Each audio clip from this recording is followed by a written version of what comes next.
Buddhism can be traced to the life of a single individual named Siddhartha Gautama, who lived about 2500 years ago.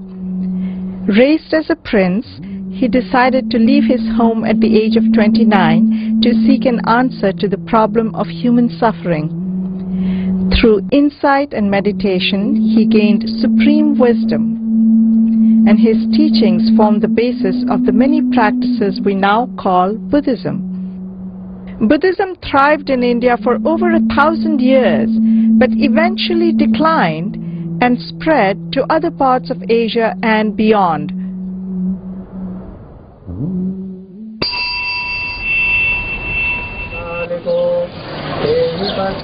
At the heart of the Buddhist world is the site of Bodh Gaya.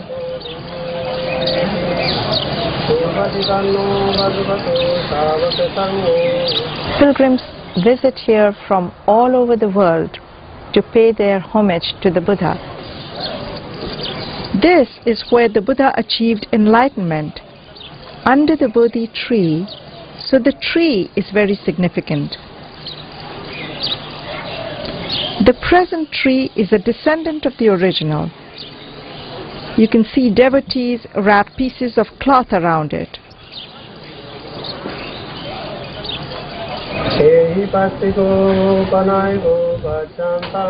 And right next to the tree is the Mahabodhi temple and many smaller shrines and stupas.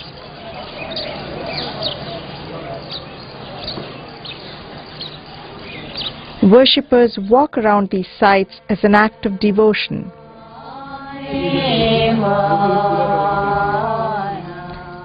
When you see images of the Buddha touching the ground with his right hand, that is usually a reference to his moment of enlightenment which took place here at Bodh Gaya. That is a reference to his struggle against Mara, the evil principle, you know. And Mara was tempting Prince Siddhartha before he became the Buddha. And he was putting all kinds of obstacles. And he challenged Prince Siddhartha and said, "Who is your witness that you are qualified to seek the absolute truth?"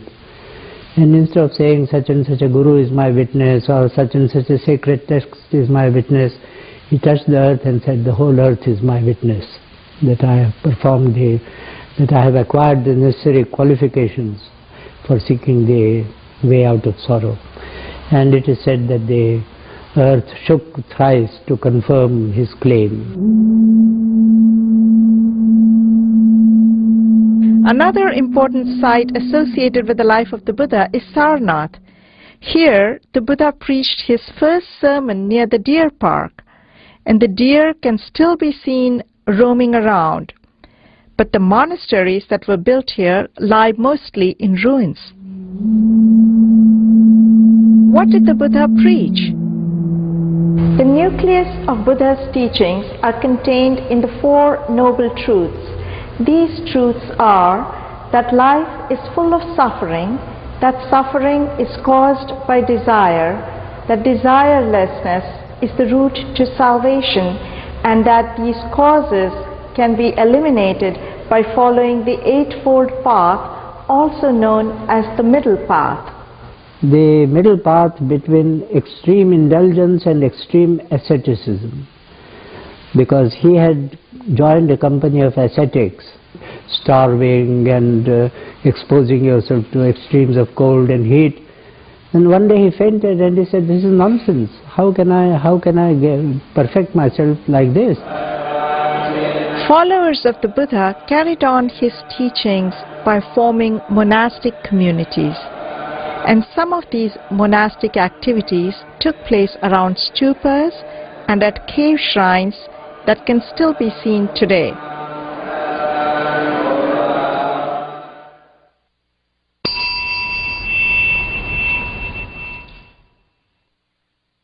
The main focal point in early Buddhism for a monastic complex was the stupa.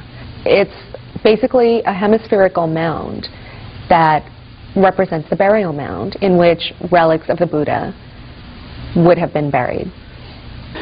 So when the Buddha was cremated, there was a dispute about his relics until one of the elders, he calmed them and said, well, our Buddha was a man of peace and we are fighting over his relics. So they distributed the relics, and stupas were erected at 8 places, and the relics were enshrined.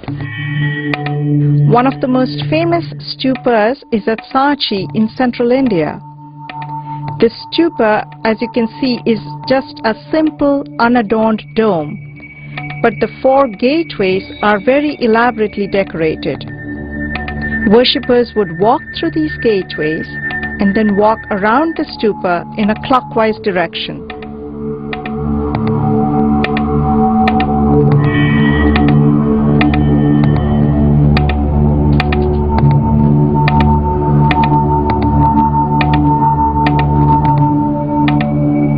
Very early Buddhist art, such as the gateways at Sanchi Stupa, for instance, which were created between 50 BCE and 50 CE, we don't see the Buddha represented. Stupa became the symbol of the Buddha. So very often in Sanchi you find that elephants from the forest have come and they are paying homage to the stupa. Sometimes you see them paying homage to the tree, the Bodhi tree. Buddha is not shown anywhere in Sanchi.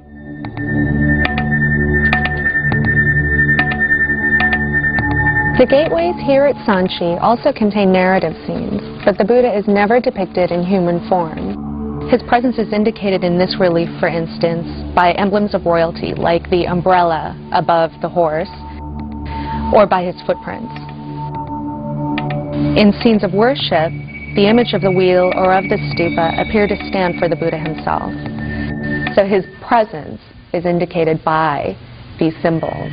We see the fertility goddess, the Yakshi, on one of the railing pillars, and her particular position and the position of her leg indicates her kicking the tree into blossoming.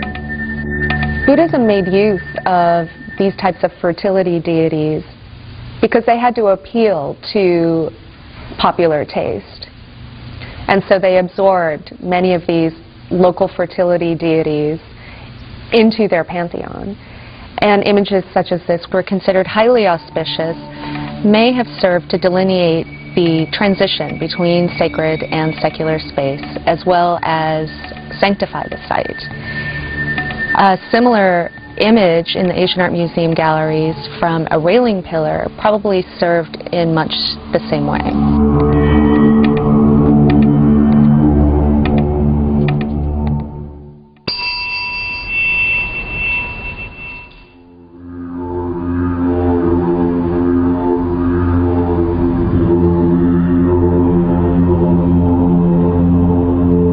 The traveler to Western India will most likely encounter a number of Buddhist cave shrines that are located in that region. And this is a practice that developed very early, where monastic groups would create these beautifully decorated caves for the location of their monasteries and their Buddhist shrines.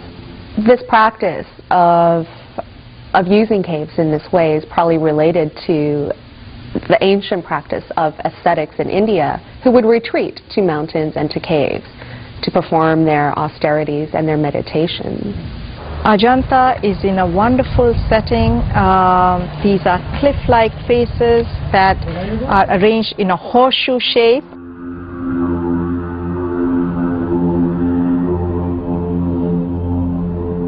For 3 months in India there is the monsoon. At that time you cannot travel. So they needed, so sometimes monasteries were there, donated by some of the affluent disciples of the Buddha, and for the same purpose to remain during the rainy season in a protected place where their scholarly pursuits may go on. The cave was made through infinite labor. They cut into the mountainside and made a sanctuary. So now I think it is called rock-cut sanctuaries.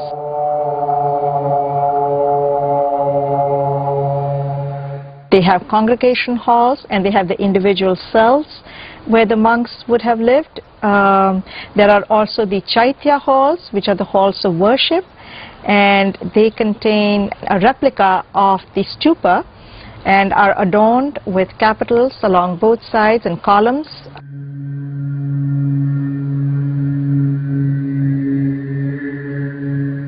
Ajanta also contains some of the oldest paintings that survive in India. These caves that contain them are very dark, and you can only see these paintings with a flashlight. It's a fascinating place to study early Buddhist art in India.